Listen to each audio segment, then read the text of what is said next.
NGS Sultanpur YouTube channel में आपको स्वागत है। ये वीडियो बेसिकली क्लास 9th के चैप्टर जो 5 है, जीवन की मौलिक इकाई या फिर फंडामेंटल यूनिट ऑफ लाइफ, ये टोटल वीडियो एनसीईआरटी पर बेस्ड होगा और इस वीडियो को देखने के बाद आपको बहुत ही जानकारी मिल जाएगी जो कि एनसीईआरटी बेस्ड होगी। तो चलिए वीडियो को स्टार्ट करते हैं।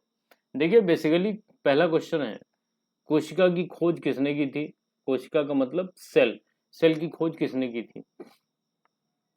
तो सबसे पहले मैं आपको बता दूं कि आपको एक ट्रिक याद रखनी है, सी से सेल और सी से सीपीयू। क्या हुआ? सी से सीपीयू। देखिए, अगर जैसे ही बात करें सेल की, तो पी से प्रोकैरियोटिक और यू से यूकैरियोटिक, यानी कोशिकाएं जो हैं वो दो प्रकार की हैं। कौन कौन सी?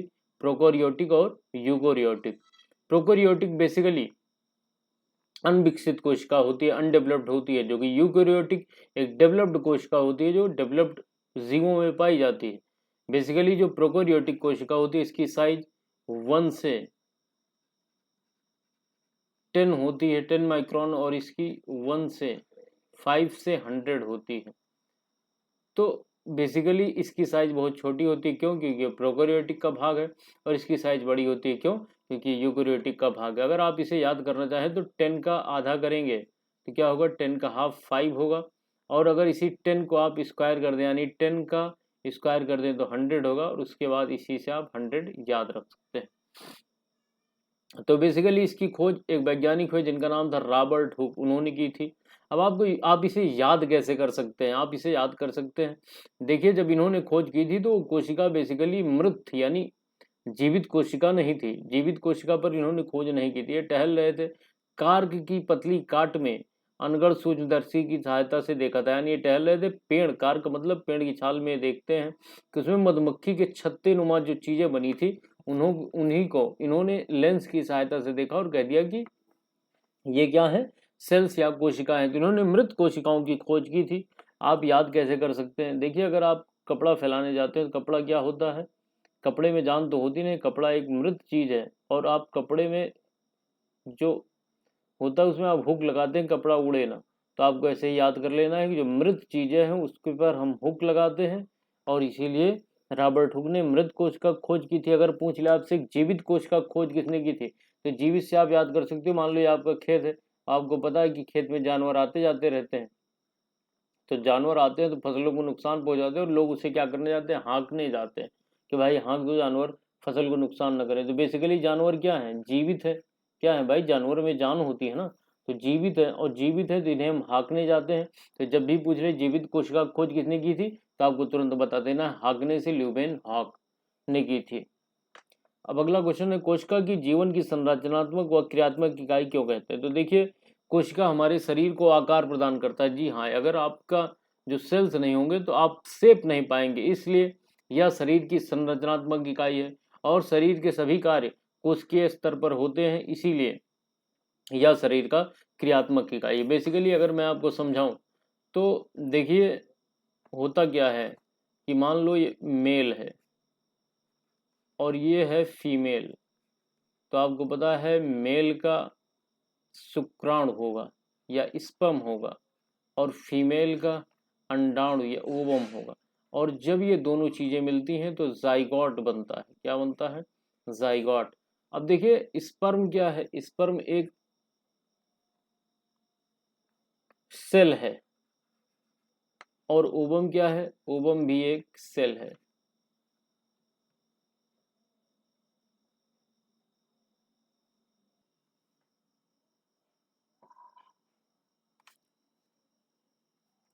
देखिए, मैं बेसिकली आपको समझा क्या रहा था,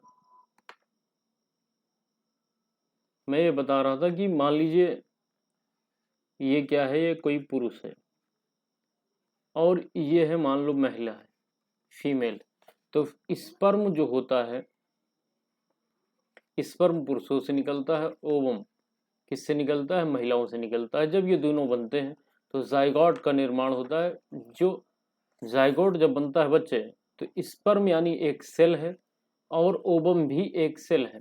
जब दो सेल बनती हैं, यानी दो सेल्स अगर मिल जाती हैं, तो आपका बनता है कोशिका। जब कई कोशिकाएं या सेल्स मिल जाती हैं तो आपका बनता है बच्चे टिश्यू। क्या बनेगा? टिश्यू, जिसे हिंदी में ऊतक कहते हैं। और जब कई ऊतक मिल जाएंगे तो आपका एक अंग बन जाएगा। यानी मान लो ये हाथ है तो हाथ कैसे बना होगा? सबसे पहले एक कोशिका मिली होंगी, फिर एक कोशिका, जब कई कोशिकाएं बनी होंगी तो कई कोशिकाएं जब मिल गई होंगी तो ऊतक का निर्माण हुआ होगा। और जब कई ऊतक मिल गए होंगे, कई ढेर सारे ऊतक मिलकर किसी एक अंग का निर्माण करते हैं, तो ऐसे फॉर्मेशन होता है। आगे हम समझेंगे। इसको मैं 1 मिनट में रफ कर देता हूं, बस 1 मिनट।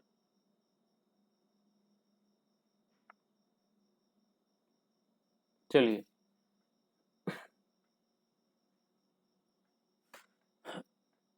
अगला क्वेश्चन है, CO2 तथा पानी जैसे पदार्थ कोशिका के अंदर तथा बाहर आते जाते हैं या जाते हैं, इस पर चर्चा करें। यानी कैसे कार्बन डाइऑक्साइड या पानी कोशिका के अंदर आता है या फिर जाता है, इसकी आप चर्चा कैसे कर सकते हैं। तो चलिए इसको समझते हैं, ये है क्या। देखिए, सेल मेम्ब्रेन्स या फिर कोशिका झिल्ली होती है। जैसे मान लीजिए दो चीजें होती हैं,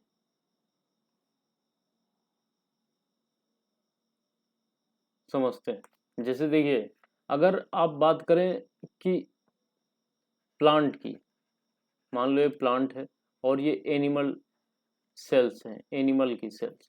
तो बेसिकली जो एनिमल सेल्स होता है, इसमें केवल और केवल सेल मेम्ब्रेन्स पाया जाता है, सेल मेम्ब्रेन्स पाया जाता है। और इसमें सेल मेम्ब्रेन्स के साथ क्या पाया जाता है? सेल वॉल पाया जाता है। तो ये जाता कैसे है? ये अंतर क्या है? प्लांट कोशिका में सेल वॉल भी होता है और एनिमल कोशिका में सेल वॉल नहीं होता, यानी कोशिका भित्ति नहीं पाई जाती। इसमें केवल और केवल सेल मेम्ब्रेन्स होता है। इसमें भी सेल मेम्ब्रेन्स होता है, बस इसके ऊपर सेल वॉल लगा होता है प्लांट कोशिका में। तो अब क्वेश्चन को आप समझ पाएंगे। कोशिका झिल्ली वर्णात्मक पारगम्य झिल्ली होती है। पारगम्य का मतलब जिसे क्रॉस किया जा सके, जो चुने हुए पदार्थ को ही अंदर बाहर आने जाने देता है, अर्थात यह पदार्थों की गति को नियंत्रित करता है। यानी अगर आपके सेल्स में कोशिका झिल्ली नहीं होगी तो फिर ये कंट्रोल नहीं होगा कि कैसा पदार्थ अंदर आ रहा है और कैसा बाहर जा रहा है। तो आपसे क्वेश्चन पूछे तो आपको सिर्फ इतना बोलना है, सेल मेम्ब्रेन यानी कोशिका झिल्ली के कारण ही ये चुनाव करता है कि क्या क्रॉस होना है और क्या क्रॉस नहीं होना है।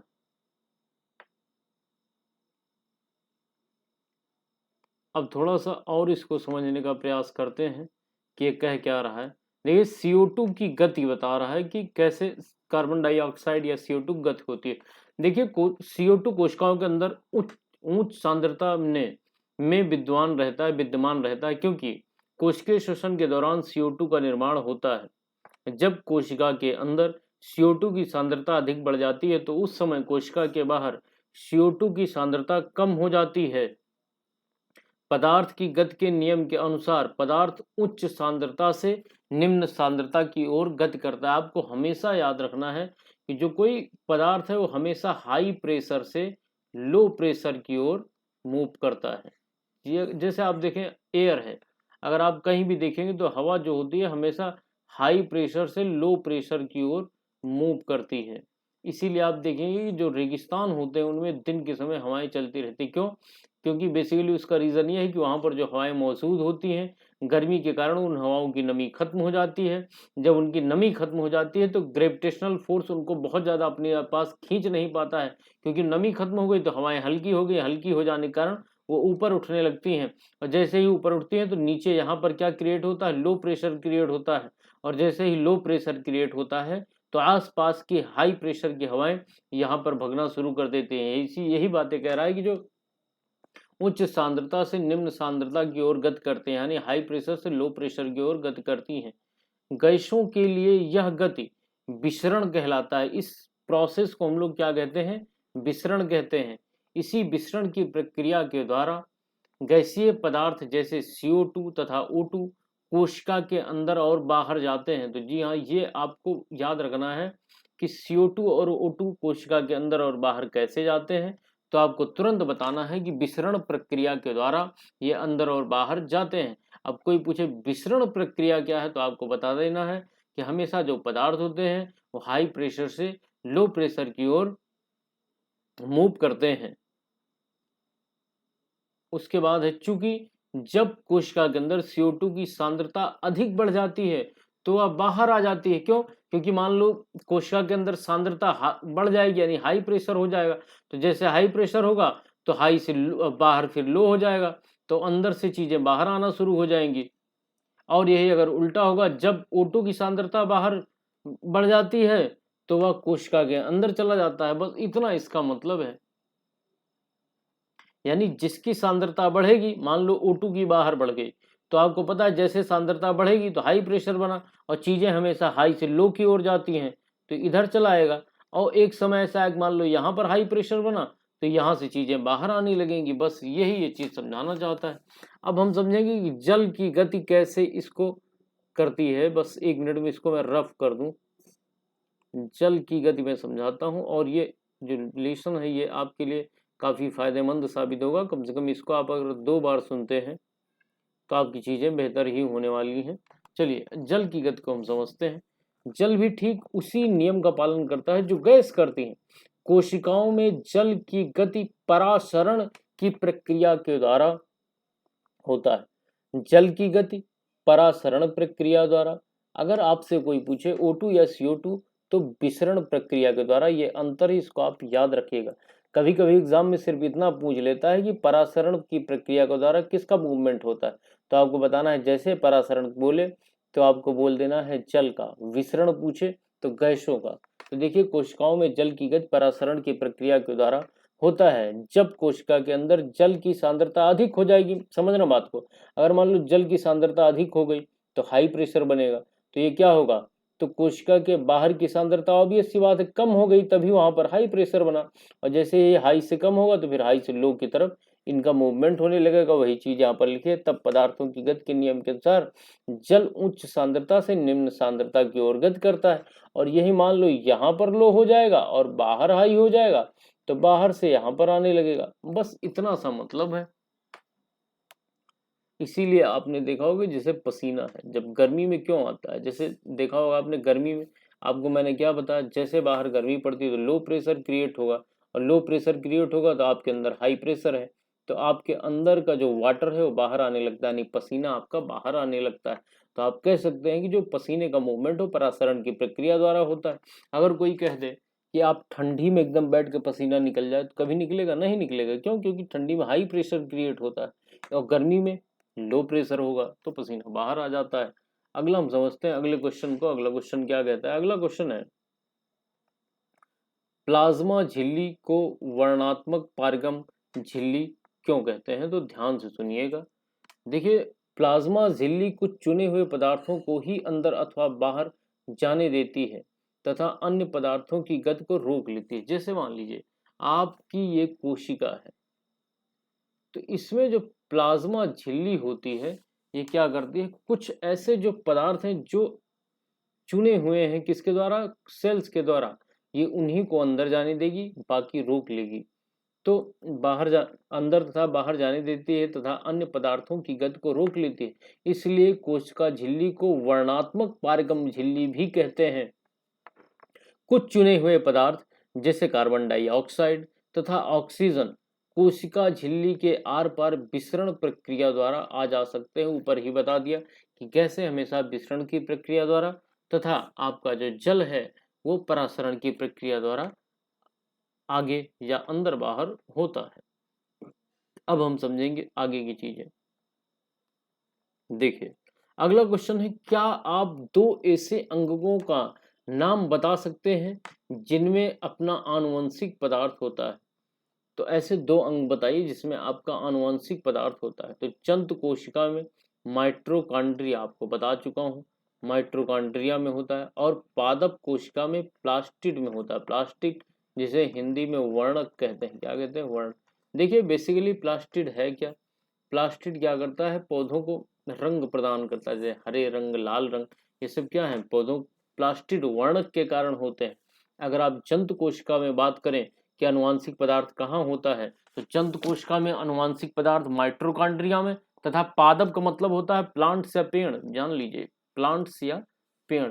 तो प्लांट्स में, कोशिका में अनुवांशिक पदार्थ कहाँ पर पाए जाते हैं, तो उनके प्लास्टिड में पाए जाते हैं। फिर अगला क्वेश्चन है, यदि किसी कोशिका का संगठन किसी भौतिक अथवा रासायनिक प्रभाव के कारण नष्ट हो जाता है तो क्या होगा। देखिए, कोशिका जीवन की सबसे महत्वपूर्ण क्रियात्मक एवं संरचनात्मक इकाई है। क्यों है, आपको बता दिया कि आपके शरीर को स्ट्रक्चर प्रदान करती है और सभी क्रियाओं को संचालित करती है, इसीलिए इसको क्रियात्मक और संरचनात्मक इकाई कहते हैं। जीवन की सभी मूलभूत कार्य कोशिकाओं से ही संपादित होते हैं। यदि किसी कोशिका का संगठन किसी भौतिक अथवा रासायनिक प्रभाव के कारण नष्ट हो जाता है तो कोशिका की जीवन के लिए कार्य करने की क्षमता समाप्त हो जाती है। यह जीवन के लिए उपयोगी अनुरक्षण का कार्य है, जैसे पोषण, श्वसन, वहन और उत्सर्जन आदि नहीं कर पाएगा। यानी मान लीजिए आपका कोई कोशिका का संगठन किसी कारणवश नष्ट हो जाता है तो क्या होगा, तो जैसे ही आपका वो सेल नष्ट हो जाएगा तो आप पोषण यानी न्यूट्रिशन, श्वसन, रेस्पिरेशन, वहन और उत्सर्जन आदि नहीं कर पाएंगे। पोषण का मतलब आप अपने आप को पोषण न्यूट्रिशन दे रहे हैं, श्वसन का मतलब रेस्पिरेशन करना, और वहन का मतलब आपने जो भी खाया उसे सभी अंगों तक सुचारू रूप से पहुंचाना, और उत्सर्जन का मतलब कुछ टॉक्सिक एलिमेंट उनको अपने मूत्र के माध्यम से बाहर कर देना। टॉक्सिक का मतलब जहरीले पदार्थ को क्या कर देना है, बाहर कर देना है। जैसे आपका अमोनिया हो गया, अगर आप खाते हैं तो अमोनिया रहता है तो वो आपके पेशाब के द्वारा ही बाहर हो जाता है। अगला क्वेश्चन है, लाइसोसोम को आत्मघाती थैली क्यों कहते हैं। ये बहुत ही अच्छा क्वेश्चन है और ये खूब पूछा जाता है। तो लाइसोसोम को आत्मघाती थैली क्यों कहते हैं, चलिए समझते हैं। लाइसोसोम को आत्मघाती थैली कभी कभी एग्जाम में पूछ लिया जाता है डायरेक्ट कि किसे आत्मघाती थैली कहते हैं, तो आपको याद रखना है। देखिए, एक ट्रिक बता रहा हूँ, तत्काल याद हो जाएगा आपको। लाइसोसोम, अगर लाइसो को हम देखें तो लाइसो से एक टर्म निकल कर आ रहा है, क्या, लाइफ। क्या निकल कर आ रहा है, लाइसो, लाइफ। यानी अगर मान लो जैसे सुशांत सिंह राजपूत जी थे, उन्होंने अपनी आत्महत्या कर ली थी। अगर आप आत्महत्या करते हैं क्या करते हैं, अपनी लाइफ खराब करते हैं। तो जैसे पूछ ले आत्मघाती थैली किसे कहते हैं, तो आपको तुरंत याद करना है आत्महत्या करेगी तो वो अपनी लाइफ खराब करेगी, और लाइफ से लाइसोसोम। यानी कोशिकीय मेटाबॉलिज्म में व्यवधान के कारण जब कोशिका क्षतिग्रस्त या मृत हो जाती है तो लाइसोसोम फट जाते हैं और इनके शक्तिशाली एंजाइम अपनी ही कोशिकाओं को पाचित कर देते हैं। इसलिए लाइसोसोम को आत्मघाती थैली या सुसाइड बैग कहते हैं। देखिए बेसिकली होता क्या है, लाइसोसोम एंजाइम्स निकालता है। एंजाइम्स क्या होते हैं, अगर आपके शरीर में भोजन जो आप कर रहे हैं उसका पाचन वही होगा जहां पर एंजाइम्स होंगे। जैसे आप जब खाते हैं तो भोजन का पाचन मुख से शुरू होता है, मुख में एक लार ग्रंथि होती है और उससे एक एंजाइम निकलता है जिसे लाइसोसोम कहते हैं। उसी के कारण आपके मुख से पाचन स्टार्ट हो जाता है। तो एंजाइम जहां होंगे वही पाचन होंगे। तो अब इसे क्या पता, इसको तो पता है कि आप उस टाइम खाना खाते हैं, मान लीजिए आप किसी दिन रोजा या व्रत हैं, तो लाइसोसोम क्या करेगा, एंजाइम निकाल देगा उस टाइम, क्योंकि आप डेली उस टाइम खाना खाते थे। अब इसे क्या पता कि आप उस दिन नहीं खाएंगे, और जब नहीं खाते तो एंजाइम क्या करते हैं, देखते हैं कि हाँ भाई कुछ है ही नहीं, तो रिटर्न होके लाइसोसोम को ही मारने लगते हैं, क्योंकि इनको कोई भोजन तो मिलता नहीं कि उसका पाचन कर सकें। और ये कहते हैं लाइसोसोम के कि भाई तूने चेक क्यों नहीं किया, जब कुछ है नहीं तो क्यों मुझे बाहर कर दिया, और इन्हीं को मारने लगते हैं। इसीलिए इनको कह दिया जाता है आत्मघाती थैली। चलिए अगला क्वेश्चन है, कोशिका के अंदर प्रोटीन का संश्लेषण कहाँ होता है। तो आपको बता दूं कि कोशिका के अंदर प्रोटीन का संश्लेषण राइबोसोम में होता है। कहाँ होता है, राइबोसोम। याद कैसे करेंगे समझते हैं। देखिए अगर आप लिखें प्रोटीन, क्या लिखें, प्रोटीन, क्योंकि राइबोसोम और लाइसोसोम में कंफ्यूजन बहुत रहता है ना। लाइसोसोम यानी लाइफ खराब कर दी, लाइफ खराब कर दी यानी आत्महत्या करके, आत्मघाती थैली लाइसोसोम। प्रोटीन में अगर प्रो का उच्चारण करोगे तो रा का उच्चारण होगा, करके देखो, प्रो, रा, और रा से राइबोसोम। यानी प्रोटीन का पाचन कहाँ होता है, राइबोसोम में होता है। अगला क्वेश्चन है, आपको बताना है कि पादप कोशिका तथा जंतु कोशिका में तुलना करें यानी अंतर बताएं। तो देखिए अभी ही मैंने आपको बताया कि जो पादप कोशिका होते हैं यानी प्लांट सेल्स जो होती हैं उनमें क्या पाया जाता है, कोशिका भित्ति पाया जाता है। जैसे ये अगर प्लांट का है तो यहाँ पर भी सेल मेम्ब्रेन्स होगा, यहाँ पर भी सेल मेम्ब्रेन्स होगा। ये क्या है, सेल मेम्ब्रेन्स है, ये भी सेल मेम्ब्रेन्स है। लेकिन ये जो है ये मैन का है, ह्यूमन का है, और ये किसी प्लांट का है। तो प्लांट में एक खूबी होती है, सेल मेम्ब्रेन्स के ऊपर सेल वॉल या कोशिका भित्ति होती है, जो कि मनुष्यों में नहीं पाई जाती, यानी ये चीज नहीं होगी, इसमें सिर्फ सेल मेम्ब्रेन्स होगा। तो वही कह रहा है, कोशिका भित्ति क्या करता है, इसको कोशिका भित्ति संरचना आकार देती है पादप कोशिकाओं को। तो चलिए, पादप कोशिका यानी इसमें कोशिका भित्ति होती है, इसमें कोशिका भित्ति जंतु कोशिका में नहीं होती, अभी आपको बताया। इसमें हरित लवक उपस्थित होता है और इसमें हरित लवक अनुपस्थित होता है, यानी प्लास्टिड अभी बताया था ना आपको, जिसमें इनके आनुवांशिक पदार्थ रहते हैं। इसमें प्रकाश संश्लेषण होता है, इसमें प्रकाश संश्लेषण नहीं होता। क्यों? क्योंकि जंतु जो होते हैं वो परपोषी होते हैं, हेट्रोट्रॉपिक होते हैं। क्या होते हैं? परपोषी या हेट्रोट्रॉपिक, दूसरों को खा के अपना जीवन निर्वाह करते हैं। और जो पादप कोशिका होते हैं स्वपोषी या ऑटोट्रॉपिक होते हैं। ये क्या करते हैं? अपने भोजन का निर्माण फोटोसिंथेसिस या प्रकाश संश्लेषण की प्रक्रिया द्वारा कर लेते हैं, जिसमें इनको जड़ से जल खनिज मिल जाएगा और बाहर से CO2 मिल जाएगा और ऊपर से क्या मिल जाएगा इनको? सूर्य की रोशनी मिल जाएगी। अच्छा, याद करना हो प्रकाश संश्लेषण में क्या क्या होता है तो एक बहुत ही आसान ट्रिक से बताता हूँ। जैसे मान लो एक पेड़ है, क्या है? पेड़, और ये पेड़ की जड़ें हैं, ठीक। तो देखिए, मान लो पेड़ है, पेड़ को भूख लगा तो ये कहा कि अम्मी कुछ भाई बना दो खा ले। तो इनकी अम्मी का नाम था क्या? क्लोरोफिल। क्लोरोफिल इनकी अम्मी का नाम था, और इनकी अम्मी क्लोरोफिल इनकी पत्तियों में रहती हैं। तो इन्होंने कहा अम्मी कुछ बना दो, तो इनकी अम्मी कहे रुक जाओ बच्चे, सुबह हो जाए और सूर्य निकल आए तब बनाए। तो इसने कहा सूर्य से क्या मतलब है? तो इनकी मम्मी कहीं कहीं हम इंसान तो है नहीं कि हम दूसरों को खाते हैं तो हमारे पास गैस चूल्हा है, हम तो अपना भोजन खुद बनाते हैं, तो हम सूर्य के प्रकाश से ही काम चलाते हैं। तो कहें ठीक है, सूर्य निकल आए, तो कहें अम्मी लाओ, तो कहें रुक जाओ, नीचे से जल भी आ जाए, नहीं तो पकेगा कैसे? तो जल ले लिया नीचे से और यहाँ से ले लिया सनलाइट या सूर्य का प्रकाश ले लिया। फिर बच्चे ने कहा कि अम्मी कुछ मसाला वसाला भी डाल देना, बढ़िया चटपटा बनाना। तो इनकी अम्मी क्लोरोफिल कहीं मसाला तो बच्चे हम लोग खाते नहीं, मसाला तो आदमी खाते हैं। तो कहें तो इनकी अम्मी कहें बच्चे जो आदमी होते हैं वो एक गैस रिलीज करते हैं CO2, तो हम CO2 को डालकर आपके लिए बना देते हैं। तो बच्चे ने कहा ठीक, और अल्टीमेटली इनकी मम्मी क्लोरोफिल ने सूर्य का प्रकाश लिया, जड़ से जल लिया और इंसान से मसाले के रूप में CO2 लिया और सब कुछ मिला के बना दिया और पेड़ को खिला दिया, कहा लो बेटा खाओ और मस्त रहो। तो यानी इस प्रक्रिया को क्या कहा गया? हम लोग खाना बनाना कहते हैं और ये लोग कहते हैं प्रकाश संश्लेषण या फोटोसिंथेसिस। कौन करता है? क्लोरोफिल करता है। कौन कौन रहता है प्रेजेंट? सनलाइट रहता है, वाटर रहता है और CO2 रहता है। और जब ये प्रकाश संश्लेषण कर लेते हैं तो फिर हम लोगों को O2 देते हैं, क्योंकि मनुष्य को O2 या ऑक्सीजन की जरूरत होती है। अगला है आगे, ये प्रायः बड़े आकार की होती है। आपको पता है पेड़ बड़े होते हैं, क्यों बड़े होते हैं? क्योंकि उसमें कोशिका भित्ति या सेल वॉल पाया जाता है। और ये प्रायः छोटे आकार के होते हैं, क्यों होती है? क्योंकि हमारे अंदर कोशिका भित्ति नहीं पाया जाता, हमारे पास सिर्फ और सिर्फ सेल मेम्ब्रेन्स पाया जाता है। चलिए, ये क्वेश्चन है अगला। अभी मैंने आपको बताया कि कोशिका की खोज किसने किया था, तो कोशिका की खोज किया था रॉबर्ट हुक ने। किसने किया था? रॉबर्ट हुक ने। कोशिका को इंग्लिश में सेल कहते हैं। क्या कहते हैं? सेल। और सेल का C निकाल लो और ट्रिक बना लो CPU। क्या बना लो? CPU। यानी C से सेल, और सेल कई प्रकार के? 2 प्रकार के। कौन कौन?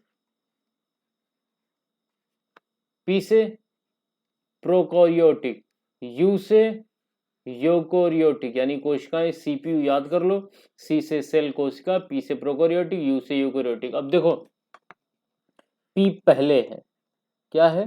पहले, और U बाद में।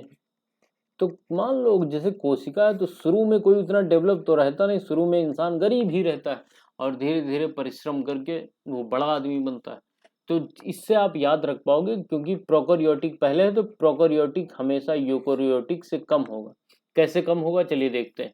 आप खुद देख रहे हैं आकार में प्राय छोटा होता है, ये बड़ा होता है। आप इस ट्रिक से याद कर सकते हैं कि पहले प्रोकैरियोटिक था यानी वो गरीब था, फिर बाद में यूकैरियोटिक हो गया और बड़ा हो गया। फिर केंद्रक झिल्ली इसमें नहीं होती, जितना भी निगेटिव वाली चीजें होंगी सब प्रोकैरियोटिक में होंगे, छोटा नहीं होता है। और उसके बाद यूकैरियोटिक, इसमें केंद्रक झिल्ली होती है, इसमें नहीं होती है। फिर क्रोमोसोम्स प्रायः एक होता है, इसमें क्रोमोसोम्स एक से अधिक होता है। कोई अन्य अंगक नहीं होता है, इसमें लगभग सभी अंगक होते हैं। जितनी अच्छाई होंगी सारी यूकैरियोटिक में होंगी, क्यों? क्योंकि ये बड़ा है। उसके बाद प्रकाश संश्लेषण वाले जीव में क्लोरोफिल झिल्लीदार पुटिका के साथ होते हैं और क्लोरोफिल प्लास्टिड में होता है, वर्णक में होता है, ये आपको समझना है। उसके बाद वास्तविक केंद्रक के अतिरिक्त झिल्ली युक्त अंगक भी नहीं होते हैं, इसमें केंद्रक झिल्ली के साथ साथ झिल्ली युक्त अंगक होते हैं। तो आपको क्या बताया, सेल्स दो प्रकार की कौन कौन सी, प्रोकैरियोटिक यूकैरियोटिक। प्रोकैरियोटिक में जितनी बेकार चीजें हैं, जितनी कम वाली चीजें हैं वो सब प्रोकैरियोटिक में रख दो, और जितनी अच्छाइयाँ हैं वो यूकैरियोटिक में रख दो। तो ऐसे याद करना आपके लिए आसान हो जाएगा। चलिए अब हम बात करेंगे आगे क्वेश्चन की। तो अगला क्वेश्चन है, यदि प्लाज्मा झिल्ली फट जाए अथवा टूट जाए तो क्या होगा। अभी आपको बताइए, यदि कोशिका झिल्ली फट जाए या टूट जाए तो कोशिका के अंदर का आंतरिक रासायनिक संगठन नष्ट हो जाएगा और यह अपना आधारभूत कार्य संपन्न नहीं कर पाएगा। क्यों? क्योंकि उसकी मृत्यु हो जाएगी। ऐसी क्षतिग्रस्त कोशिकाएं मर जाती हैं, जिसे लाइसोसोम्स अंगक कहते हैं, या अंगक पचा लेता है। तो इसीलिए देखो लाइसोसोम्स में बेसिकली क्या होता है, जितनी कोशिकाएं खराब होती, मान लीजिए आपके शरीर में इस समय न्यू बॉर्न बेबी जो होता है, जब जन्म लेता है एक नया बच्चा, तो उसके शरीर में तकरीबन 2000 मिलियन सेल्स होते हैं। और जब क्या वो सेल्स, आज जान लो, हमेशा आपके शरीर में डेली कोशिकाओं मिलियंस कोशिकाएं मरती हैं और नई कोशिकाएं बनती हैं। तो मरती हैं तो ये नहीं कि मर गए हमारे तुम्हारी तरह उसको दफना दिए या फिर शमशान में ले जाकर जला दिए, ये दफनाते जलाते नहीं हैं। मर गई यानी अपनी लाइफ खराब कर लिया, लाइफ खराब कर लिया तो लाइस हो गया, यानी लाइसोसोम्स में कोशिकाएं मरती हैं, आपको याद रखना है। उसके बाद है आपका अगला क्वेश्चन, यदि गाल्जी उपकरण न हो तो कोशिकाओं के जीवन में क्या होगा। बहुत ही अच्छा क्वेश्चन है। देखिए, अंतःद्रव्यी चालिका इंडोप्लाज्मिक रेटिकुलम में संश्लेषित पदार्थ को गाल्जी उपकरण के द्वारा ही संचयन, रूपांतरण, पैकेजिंग और एक जगह से दूसरी जगह विभिन्न गंतव्यों तक कोशिका के अंदर और बाहर भेजने का कार्य करता है। देखिए बेसिकली होता क्या है, जो गाल्जी काय जिसे कहते हैं, वो करता क्या है, संश्लेषित पदार्थों को ये क्या करता है, इनका संचयन करता है, स्टोर करता है, रूपांतरण करता है, उनकी पैकेजिंग करता है और एक जगह से दूसरे जगह उनको ट्रांसफर करने का काम करता है। कुछ परिस्थितियों में गाल्जी उपकरण में सामान्य शक्कर से जटिल शक्कर बनती है। गाल्जी उपकरण के द्वारा लाइसोसोम्स को भी बनाया जाता है। कोशिका निर्माण प्रक्रिया में गाल्जी उपकरण भी शामिल होता है। यदि गाल्जी उपकरण नहीं हो तो कोशिका में होने वाले महत्वपूर्ण कार्य जैसे संचयन, रूपांतरण, पैकेजिंग और विभिन्न पदार्थों का एक जगह से दूसरे स्थान तक स्थानांतरण संभव नहीं हो पाएगा। अब आपके हो सकता है ना समझ में आया हो, तो मैं इसको शॉर्ट में समझा देता हूँ। देखिए, गाल्जी उपकरण या गाल्जी का, इसकी जो खोज किया था उस वैज्ञानिक का नाम था कैमिलो गाल्जी। क्या नाम था? Camillo गाल्जी।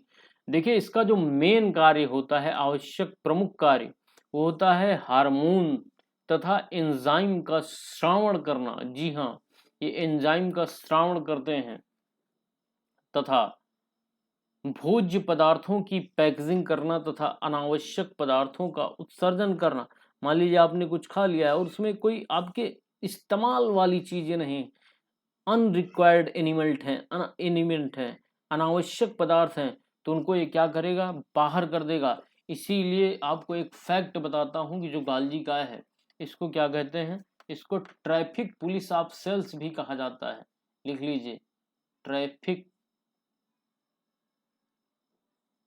Traffic police of cell भी कहते हैं। जी हाँ, ट्रैफिक पुलिस ऑफ सेल्स भी कहते हैं किसे, गालजी गाय को। क्यों? क्योंकि ये फालतू की चीज़ों को बाहर कर देता है और अच्छी चीज़ों को आने देता है। ऐसे ही तो ट्रैफिक पुलिस काम करता है, जिनके पास डीएल या और चीज़ें नहीं हैं उनको क्या कर देता है, उनका चालान कर देता है और बाकी चीज़ों को जाने देता है। अगला क्वेश्चन, कोशिका का कौन सा अंगक बिजली घर है और क्यों? जी हाँ, किसे बिजली घर कहा जाता है और क्यों कहा जाता है? देखिए, माइटोकॉन्ड्रिया को कोशिका का बिजली घर या फिर पावर हाउस कहते हैं। माइटोकॉन्ड्रिया जीवन की विभिन्न रासायनिक क्रियाओं को करने के लिए एटीपी के रूप में ऊर्जा प्रदान करता है और यह आवश्यक उपयोगी ऊर्जा संचित होती है यहाँ पर। माइटोकॉन्ड्रिया के पास अपना डीएनए, जी हाँ, माइटोकॉन्ड्रिया के पास अपना डीएनए तथा राइबोसोम्स होता है। अतः माइटोकॉन्ड्रिया अपना कुछ प्रोटीन स्वयं बना लेता है। जी हाँ, माइटोकॉन्ड्रिया एक बहुत ही मतलब आप कह सकते हैं कि आवश्यक चीज है आपकी सेल्स में। मैं ट्राई करता हूँ कि आपको माइटोकॉन्ड्रिया पूरा समझ में आ जाए। चलिए माइटोकॉन्ड्रिया को समझना स्टार्ट करते हैं।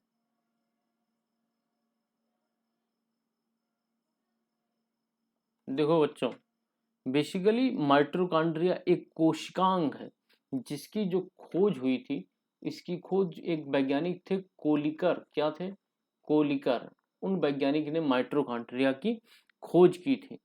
ग्लूकोज का ऑक्सीकरण तथा परिणाम स्वरूप ऊर्जा को मुक्त करना ही इसका क्या है, काम है। मान लीजिए आपने कुछ खाया तो उसमें ग्लूकोज होगा, तो उसका ऑक्सीकरण कौन करेगा? माइटोकॉन्ड्रिया करेगा, जो आपके सेल्स में होता है।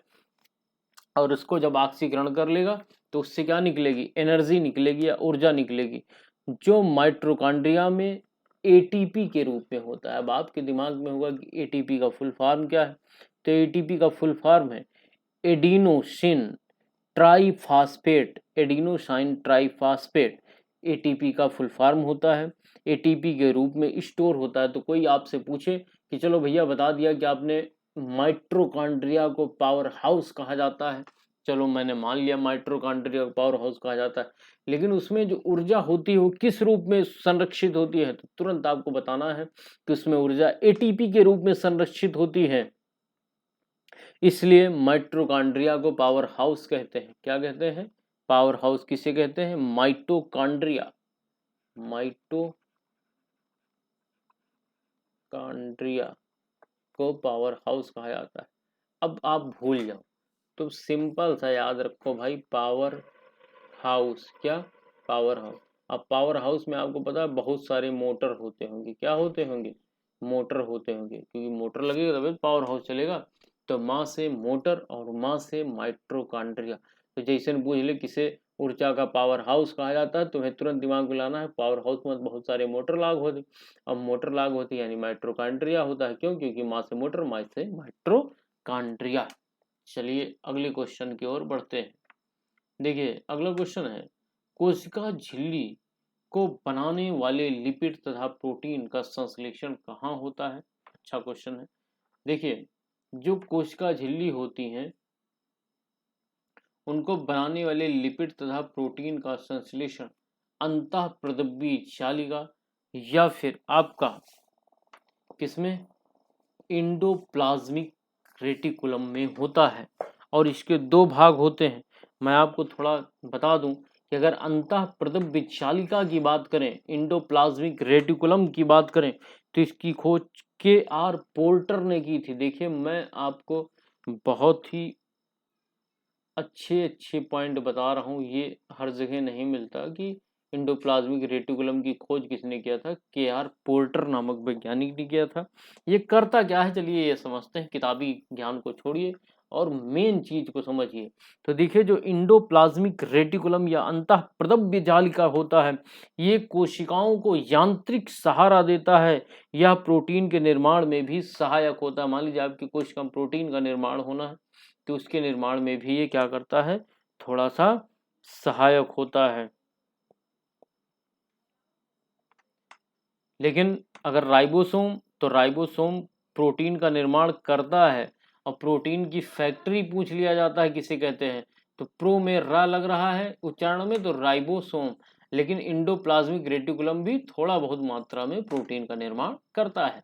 चलिए अगले क्वेश्चन पर आते हैं। खुरदुरी अंतःप्रदव्य जालिका, जो इसका पहला भाग है, और दूसरा भाग है चिकनी अंतःप्रदव्य जालिका।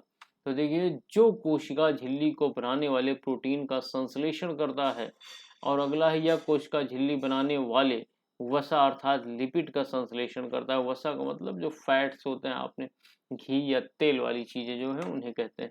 अब हम आगे बात करते हैं कि अमीबा अपना भोजन कैसे प्राप्त करता है। तो देखिए, इसको अमीबा को समझने से पहले आपको एक चीज समझना होगा। जो जीव होते हैं एक कोशिकीय भी होते हैं और बहुकोशिकीय भी होते हैं। तो वही सर जी, बहुकोशिकीय एक कोशिकीय है क्या? ऐसा जीव जो वहाँ सिर्फ यक्के कोशिका हो और कोशिका ना हो, उन्हीं को एक कोशिकीय कहें। ऐसा कौन जीव है क्या? तो आपको एक ट्रिक याद रखना है। क्या याद रखना है? अयप। आ से अमीबा, या से यूग्लिना और पा से पैरामीशियम। ये तीन जीव क्या होते हैं? एक कोशिकीय होते हैं। यानी ये जब बने, इनके महतारी बाप इनका बनाए, तो इनकी यक कोशिका के आगे दूसर कोशिका नहीं है। यक्के कोशिका में अपन जिंदगी धूमधाम चला रहे। और जब बहु कोशिका, अभी आपको बताया कि छोटा बच्चा जब जन्म लेता है तो उसमें तकरीबन 2000 मिलियंस क्या होती हैं, सेल्स होती है। हमारे पास तो बहुत है, लेकिन इनके पास यक्के है। जब हमारे पास बहुत है, तो जब कई कोशिका मिल गई तो हमारा टिश्यू बन गया, यानी ऊतक बन गया। और जब कई ऊतक बन गया तो अंग बन गया, यानी हमारे पास तो अंग होगा। क्यों होगा? क्योंकि हमारे पास कई कोशिकाएं हैं जो ऊतक बना दी, फिर ऊतक अंग बना दी।